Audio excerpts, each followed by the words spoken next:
Hindenburg की नई report पर रविशंकर प्रसाद कुछ कह रहे हैं, वो आपको सुनवाते हैं। उसकी डेट आपको मालूम है कि जनवरी में ऑर्डर आया था सुप्रीम कोर्ट का, 24 में 22 इंक्वायरी कंप्लीट हो गई थी, बाद में एक और कंप्लीट हो गई। तो वो एक लीगल प्रोसेस है जो सुप्रीम कोर्ट के आदेश से चला है। अच्छा होता जो राजीव गांधी और कांग्रेस के लोग जेपीसी की बात करते हैं, बड़े वकीलों की फौज है उनके साथ, तो पेश हो जाते उसी में, इंटरवेन करते उसमें, कुछ नहीं किया। उसके बाद हिंडनबर्ग को नोटिस दी जाती है जुलाई में कि आपने जो आरोप लगाया कानून के विरोध में, आप जवाब दीजिए। हिंडनबर्ग ने वो रिपोर्ट बाकायदे वो नोटिस अपने वेबसाइट पर भी दी है, जिसमें उनको नोटिस क्यों भेजी गई है वो भी कारण है। उसका जवाब देने की बजाय अब ये फ्रंट खोला गया है। मैं फिर रिपोर्ट कर रहा हूं कि जब हिंडनबर्ग के खिलाफ बाकायदे सेबी ने एक नोटिस किया जुलाई में, अपनी पूरी इंक्वायरी कंप्लीट करने के बाद, जो सुप्रीम कोर्ट के जुरिसडिक्शन में हुई थी, उनके आदेश के कारण हुई थी, तब अपने बचाव के पक्ष में कोई जवाब दिए बिना उन्होंने यह अटैक किया है, बेसलेस अटैक, जिसका जवाब एक ग्रुप ने दिया है, हमें कुछ नहीं कहना है।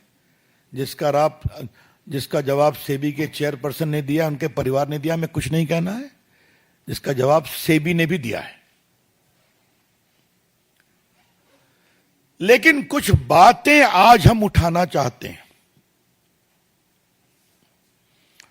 हिंडनबर्ग में किसका इन्वेस्टमेंट है आपको मालूम है? जॉर्ज सोरोस का। यह महाशय कौन है जो भारत के खिलाफ नियमित प्रोपेगेंडा चलाते हैं? इंडिया डेमोक्रेसी नहीं है, इंडिया सेफ नहीं है, वगैरह वगैरह। और इस हद तक है कि मोदी के पूरे सत्ता को बदलना चाहिए, आह्वान किया था जनता से। ये वहां मेन इन्वेस्टर है। लेकिन सवाल पूछना है कांग्रेस पार्टी से, क्या चाहते हैं आप? चाहते क्या है आप? देश मोदी की से नफरत करते हुए कांग्रेस पार्टी आज हिंदुस्तान से नफरत करने लगी है। In their pathological hatred against Narendra Modi ji, led by Mr. Rahul Gandhi and his friends, toolkit gangs, Congress party today has developed a hatred against India itself. अगर भारत का स्टॉक मार्केट गड़बड़ाएगा तो small investors परेशान होंगे कि नहीं? आज करोड़ों की संख्या में स्मॉल इन्वेस्टर्स हैं कि नहीं? छोड़ दीजिए इंस्टीट्यूशनल इन्वेस्टर्स की बात, बाकी बातें। कांग्रेस पार्टी क्या चाहती है? भारत को वही कंट्रोल राज में ले आया जाए, नेहरू जी के समय वाला, जब भारत को दाने दाने के लिए परेशान होना पड़ा था कि उनकी सरकार नरसिम्हा राव के प्राइम मिनिस्टरशिप में भारत को ओपन करना पड़ा था, एफडीआई में, एफआईआई में। क्या वहीं जाना चाहते हैं क्या? टूल किट वालों को तो कोई मतलब नहीं हिंदुस्तान के विकास से। उनके लिए उनको तो हम जवाब देते हैं और देते रहेंगे, वो कभी सफल नहीं होंगे। लेकिन कांग्रेस पार्टी को क्या हो गया है, जिसने 55 साल तक देश में राज किया है? क्या मतलब है इसका? मतलब कहीं से कोई चिट मिल जाए। कांग्रेस पार्टी की पॉलिटिक्स में एक टूलकिट पॉलिटिक्स है, दूसरा है चिट पॉलिटिक्स। परीक्षा में तो चिट मिलती है, कार्रवाई भी हो रही है, लेकिन कांग्रेस पार्टी, उनके नेताओं को जो चिट मिलती है उसका क्या किया जाए? कभी राफेल की चिट मिल गई तो लगे हिंदुस्तान में घूमने, वो सुप्रीम कोर्ट से हारे, माफी मांगना पड़ा, कंटेम्प्ट हुआ उनके खिलाफ।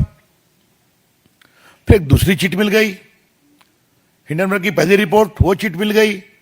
उसमें सुप्रीम कोर्ट ने, मैंने बताया कि 24 में 24 24 में 23 इंक्वायरी कंप्लीट हो गई। अब हिंडनबर्ग को जुलाई में नोटिस की गई है, तो फिर ये काउंटर प्रोडक्ट हुआ। अब ये चिट पड़ गई, जेपीसी लाओ, इंक्वायरी कराओ। मतलब भारत के पूरे स्टॉक मार्केट को क्रैश कराओ, छोटे इन्वेस्टर्स के पूंजी निवेश को समाप्त कराओ, भारत में कोई आर्थिक निवेश न हो विदेश का, एफआईआई और एफडीआई, वो सबको रोको। Because Indian investment scenario is not a safe position. यह है इनकी सोच।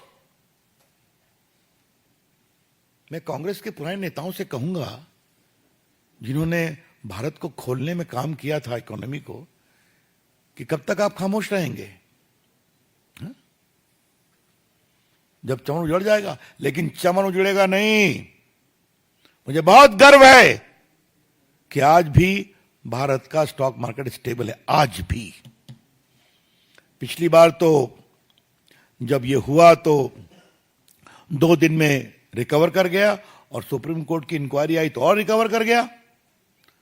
लगता है भारत के स्टॉक इन्वेस्टर्स हिंडनबर्ग और कांग्रेस के मिली भगत को समझ गए हैं, इसलिए आज भी कोई गड़बड़ नहीं है। हम भारत के स्मॉल इन्वेस्टर्स को सैल्यूट करना चाहते हैं कि भारत के खिलाफ इस सुनियोजित षड्यंत्र पर वो विश्वास नहीं किए। Salute to them. दूसरी बात हमको कहनी यह है कि जो पूरी टाइमिंग है, ये टाइमिंग का मतलब क्या है? सेशन खत्म हुआ, शनिवार को आया, रविवार को हल्ला शुरू हुआ, और आज मंडे है। तो 2+2 को 4 किया जाए। और इसके पहले जुलाई में हिंडनबर्ग को सेबी की नोटिस जाती है, आप जवाब दो। तो एक शब्द है, लीगल शब्द है, there is too many suspicious circumstances surrounding this. कई संदेहास्पद परिस्थितियां हैं इसके पीछे। जनवरी में सुप्रीम कोर्ट के आदेश, 22 इंक्वायरी कंप्लीट, एक और कंप्लीट हो गई 23। अपनी पूरी रिपोर्ट बनाने के क्रम में इस इंक्वायरी के बाद जो सेबी ने बताया उसमें मुझे कुछ नहीं कहना है, वो सेबी का विषय है। उन्होंने नोटिस दिया हिंडनबर्ग को जुलाई में, आप जवाब दीजिए। तो फिर ये बम फोड़ने की कोशिश की गई, और ये बम तो फुस निकला, लेकिन उसको लॉक लिया कांग्रेस पार्टी ने। जेपीसी। भाजपा का आरोप है कांग्रेस पार्टी हिंदुस्तान को आर्थिक रूप से कमजोर करने के षड्यंत्र में शामिल है। BJP wants to say with full sense of responsibility that the present leadership of Congress Party is involved in creating economic anarchy in India based upon these fictitious reports. Congress party के जो 2-3-4 प्रदेश बचे हैं, मैं उनके मुख्यमंत्रियों को कहूंगा कि आपके यहां विदेशी पूंजी निवेश नहीं हो क्या? नहीं है क्या? जिस ग्रुप को लेकर के रोज वो माला जपते हैं, उस ग्रुप के काफी पूंजी निवेश तो उन प्रदेशों में भी हो रहे हैं। तो क्या मामला है? क्यों है ये? मित्रों, भारतीय जनता पार्टी कांग्रेस के इस पूरे षड्यंत्र को देश में बेनकाब करेगी, पूरे देश को बताएगी किस प्रकार से सुनियोजित षड्यंत्र के तहत कांग्रेस पार्टी, इंडिया गठबंधन और हिंडनबर्ग ये साथ मिलकर काम कर रहे हैं। इसीलिए फिर रिपीट करूंगा, जुलाई में नोटिस, सुप्रीम कोर्ट के निर्देश पे इंक्वायरी कंप्लीट, अब आप जवाब दो, फिर यह आ गए मैदान में। और याद करिए, सुप्रीम कोर्ट के सामने लंबे हियरिंग में एक बार भी कांग्रेस पार्टी या टूल किट के लोग इन्वॉल्व नहीं हुए। क्या हमें यह कहना है? और याद करिए, एक बार राहुल गांधी ने कहा मेरा भी फोन कौन सा था संजय, जो पेगासिस, थैंक यू पेगासिस।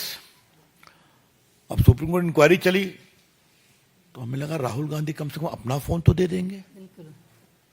कि उनकी फोन की भी जांच हो जाती। नहीं दिया।